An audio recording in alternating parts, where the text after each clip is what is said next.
Alrighty then, ladies and gentlemen. To be perfectly honest, I do feel like we should talk about this, mainly because I've seen a lot of people talk about it in different ways, and the way they kind of go about it kind of shows me that they were talking about it in one perspective or a whole another perspective that maybe not anybody's looking at as the whole picture when it comes out things, because people are like, oh, Ubisoft as a company is ass because they want to try to, take away physical ways of getting games and stuff like that, or try to rid us of our library of games and things and stuff, right? And they're not necessarily looking at the whole picture. Or you have someone that basically look at subscriptions and see why that's a bad thing, and kind of see how we can work this out to be a better thing in the future for subscriptions. But all those types of things, to be honest, kind of relies on a hypothetical if, right? If subscriptions get good, that means if that happens, we have to get good games, and games that not necessarily going to be trash and stuff like that. Even though that if, while can be there, it's not most likely going to happen. You're still going to get games that's going to be absolute garbage, or games that's going to be laggy and trash and glitchy. Maybe not so much anymore, maybe, but you will get that type of stuff. At the end of the day, that's just is the truth. Like, you're not necessarily going to fix every single game, put on the same subscription, and then expect all of them to work perfectly, or there's no issues whatsoever, because there's going to be issues. But for me personally, the issue I have with the person that was talking about how, oh, you gotta get comfortable with not owning your games, it's a more so on the physical media side for me personally, because if you take away the physical media of things, that means basically everything is getting monopolized to just digital, and everything is basically just being put into one platform, into one way of how you can distribute games, and that's the only way you're gonna buy them, and that's basically it. And if that happens, I guarantee you the future of gaming is going to be even more trash than it already is. It's kind of the same reason why anime kind of sucks the way it's being distributed now too, because there's still obviously DVDs that you can sell, because that's just how Japan is when it comes to the sales of things. But when it comes down to things of watching anime just all around, obviously, at least in the right way, you're supposed to watch it via Crunchyroll, or when Funimation used to exist, watch it through that and stuff like that. But the thing is, they end up taking said anime and either really just saying, we're gonna take the really good ones that you like and do whatever the hell we basically want with that. Because they're either going to come through and censor that shit, they're either going to come through and change the dialogue or the text of what's being said with the translations, because of course they do. They're going to add in some other shit that you don't care for when it comes to the show, or maybe just during the ads and stuff. And it's just I didn't come here for any of that when it comes down to it, right?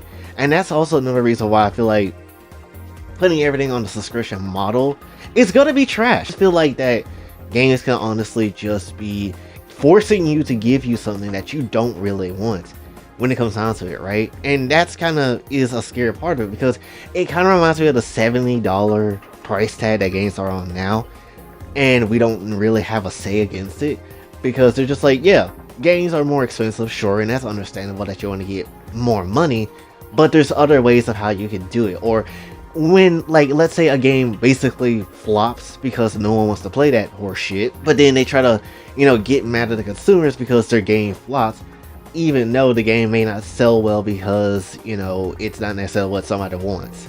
It has agenda speak in it, or whatever. It has different types of things in it that just doesn't feel appealing to go play, and they try to make another game to possibly recoup the losses of that first game that they came out with. And essentially, that's kind of where things the $7 kind of comes from. Not just that, but also games being super realistic and not necessarily using any other art style at all. And that's also another extra reason why games could be even more expensive as to why it is the way it is now. And it's just a lot that really goes into it, that again feels like that they can just shove in whatever the hell they want to. And especially if it's a subscription service and they decide to put every game onto a subscription service, online, digital sort of way, it just feels like we're gonna get fed a lot more junk than we normally already do. Outside of that though, regarding the physical media side of it, it's also a reason why I don't necessarily understand why games or companies decide to be like, yeah, we're gonna make digital consoles because sure, that's gonna be the thing. We're gonna use the cloud and all that type of stuff. Here's the issue when it comes to it. If you buy a PlayStation 5 digital or Xbox Series S and you decide to be like, this is the way to play games, you're basically cutting out like potential costs that you could be saving on. Like, when it comes to physical media, you can just borrow a game from a friend or a family member. The same way I'm borrowing Final Fantasy 16 from my brother at the moment and playing that shit, right? If I really like the game, I'll just go get it at some point in time. I don't really like that game enough to do that, but you know, you get the point. Or you could go on Amazon and eBay to go buy the game for cheap, and you could possibly get it that way. Or you go to, you know, GameStop or something like that, and your local gaming store, and basically just go get it cheaper than what they are selling it for, you know, actually on the PlayStation Network or Xbox's Microsoft, you know, store or whatever. And that's kind of like a thing that you also have to kind of, you know, realize. That's kind of what needs to be thought about too. Because again, yeah, you could obviously go wait for the sales that's on, you know, certain games and stuff, but you don't never know when. And then also when it comes down to it, there's some anime games that always be like $59.99, but I could go into a damn GameStop or whatever and get that shit for $20. And it's like, so what is the deal here? And you want me to go digital and pay for this shit? A full price anime game that's been out for 3 years, you want me to really sit down and pay for that shit? And thinking that that's the ultimate way of buying and purchasing your games. Absolutely not. Then also, you gotta realize this is gonna come down to the people that really can have the money to just spend and afford to do this, and really cutting off anybody that's poorer than that, really, too. Because if everything goes digital, that means a lot of people that really just want to sit their ass down and play probably won't be able to play too much anymore, because they can't afford the shit that's going on. Especially with, again, how the economy is with how everything is still high as hell, and you know, no one is able to really go out just to save money like they used to for real. And it's like how do you keep up with this shit? There's too much of a financial demand to really, you know, look for games and really try to buy them and all that type of stuff. And that's why a lot of people don't really buy day one games. Like, for me personally, I don't want to buy a game that comes out day one anymore, honestly. And I don't want to buy it, especially if it's $70 damn when it comes down to it. The only games I would do that for is a game I am highly interested in and I don't want to see spoilers on YouTube for. Right? Something like FF7 Rebirth next month, or whenever Kingdom Hearts 4 come out. Like, I'm gonna buy that shit day one, but that's it. I'm not buying any other game. I'll wait till that shit go on sale. Whether it's something like Lost Soul Aside or Stellar Blade, I'm just gonna wait for that shit to go on sale. And once again, keep in mind too, that this isn't just a Ubisoft thing that want to make everything go digital as hell, right? They want to make it digital as hell, like your whole life is just going to be digital and everything. This is what the whole industry probably really wants to do. Cut out the actual cost of making physical media and just go straight to digital. Even though, again, there is definitely ways that, you know, these studios can cut out their costs if they do, you know, games a bit differently, like not make every game realistic as hell, you know, and put too much damn money into that shit. Or try to not shit on your fans and audiences with the games that you're trying to put in with all this agenda speak and all that type of nonsense, and maybe that won't kill your game off for 10 seconds, right? And if you just provide a good product with maybe different looks of the characters and different things, I ain't saying get rid of all the realism, but at least chuck in other styles of art into your work, I guarantee you could definitely find some ways to cut costs that doesn't necessarily harm the consumer or monopolize, you know, the industry, even though it's kind of like already in that kind of state with 3 companies, but still nonetheless it is what it is. But, you know, it doesn't have to be that way. And also, if everything were to go digital, it's just gonna make it harder for a new company to kind of step in and try to go to physical media and do things like that. Because, you know, let's say, for example, sometime in the future that there is a company that's not Microsoft, that's not Sony, that's not Nintendo, a new gaming console, new gaming company that's decided to come through, and they really want to give you the best product that's possible. They're probably not going to do so well because everybody's going digital and everybody's charging that $70 price tag. If they were to come through with the, what we really want, like the actual physical media and, like a game price tag that's not that's like not $70, they're probably going to die, most likely, right? Even if fans really like it, they're not necessarily going to survive too damn long. So they will have to match up with everybody else. And that's like a scary ass thing to see as well.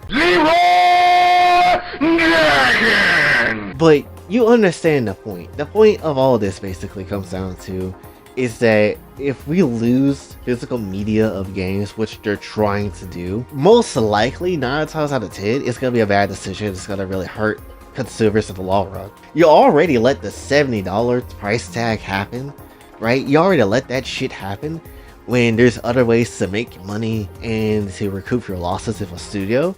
But if the physical media shit happens, I guarantee you somebody needs to fight against that shit to be keeping it a stack with you. Let's keep it a stack. Again, all it's going to do is just monopolize how the games is going to be distributed, and we can't even promise if the game is going to be able to be even refunded, much less the fact that you can take the game out your damn library, which is also a thing that can potentially happen because of licensing issues and all that other stuff that really should not be affecting anybody, especially if you pay for like an online service game as well, because hell, some of those games could be even taken offline and you have the game but you can't play it because it was like an online game.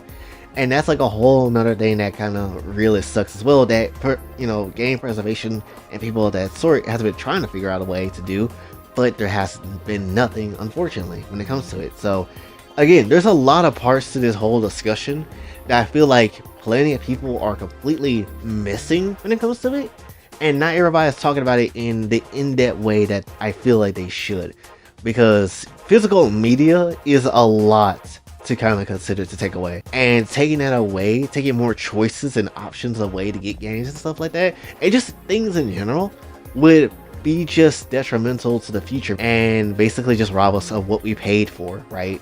Like when I pay for a product, I expect to have it in my library, much less in my ownership, for many years, unless I just decide to get rid of it or sell it off again or whatever, no matter what the hell happens, right? I'm expected to have that shit forever because I basically paid for that bitch, right? That is what it is, which is why, again, games like from the PS2 era, if you have any PS2 games just laying around in your house, to be honest, you own that shit forever. They can't come to your house and take that shit away from you unless some weird shit happens, but they can't necessarily do that. And that's a big thing about owning your games that should be thought about more, right? If you own a physical game, guess what? They might take it off of the library, but I still have it. A good example of that would be, not a great game, but it's still a pretty decent one, would be J-Star's Victory Versus. Can you go get J-Star's Victory Versus? No, you cannot. They've been to that off the PlayStation Store. Guess what though? F that, because I have the actual physical copy of that game. So I can just go back to it if I feel like going back to it, right? And so many other like Japanese games as well too, and other games as well that's not even Japanese. It just fits that category of like, oh, I have the physical copy of that game. I can play it whenever the hell I want to, and you can't do a damn thing about it. And that's a beautiful thing, right? So at the end of everything, it's just like owning physical games and actually having it in your possession is super valuable. And it's a thing that honestly means a lot more than holding on to something that's digital. Because at the end of the day, all this shit really comes down to is, would you rather own a NFT, say you own it, but really you're renting that bitch until the licensing expires? Or would you rather actually have the physical media of the thing where you own it and they can't do shit about it, right? That's essentially what this is. And also, by all means too, if the recent crazy ass leaks from these different studios and dev places and all that sort of stuff hasn't taught anybody anything, is that maybe not sharing this shit on a digital server, much less sharing this stuff digitally all the damn time, maybe not be a good damn thing. Maybe you wouldn't have a GTA 6 leak if you just didn't necessarily held it all the time on a digital server and shit. Maybe had it on a flash drive or whatever the hell you could use it for, or a hard drive or something, instead of having it just, you know, on a damn server or anything on the server. I understand work related stuff, and obviously, you know, it's faster to do with stuff like that, to just have it lingering in the air like that. But still, nonetheless, that's how you get your shit stolen, obviously. And if I was sponsored, this would be the point when time in the video I'll be like, this video is sponsored by NordVPN or some shit, but it's not, unfortunately, because I still don't have one. But yeah, that's essentially all I really wanted to say for this one. A bit more of a serious video, I guess, when it comes to it, but still, I feel like something that people have not really said nor really talked about when it comes to it, because it's a lot of shit that goes into it. You can't just get rid of like one thing in general and then just say, yeah, we're gonna replace it with this and this is the way now. This isn't something that you just force people into. This is something that you gotta, if you're going to go this route, have to basically have all your bases covered and have literally no to little negative points of it, honestly. And to keep it a stack with you, still, even if they were to do that, I still want my physical shit. I'm just gonna keep it a stack with you. Why would I pay $70 for basically something that I can't even touch?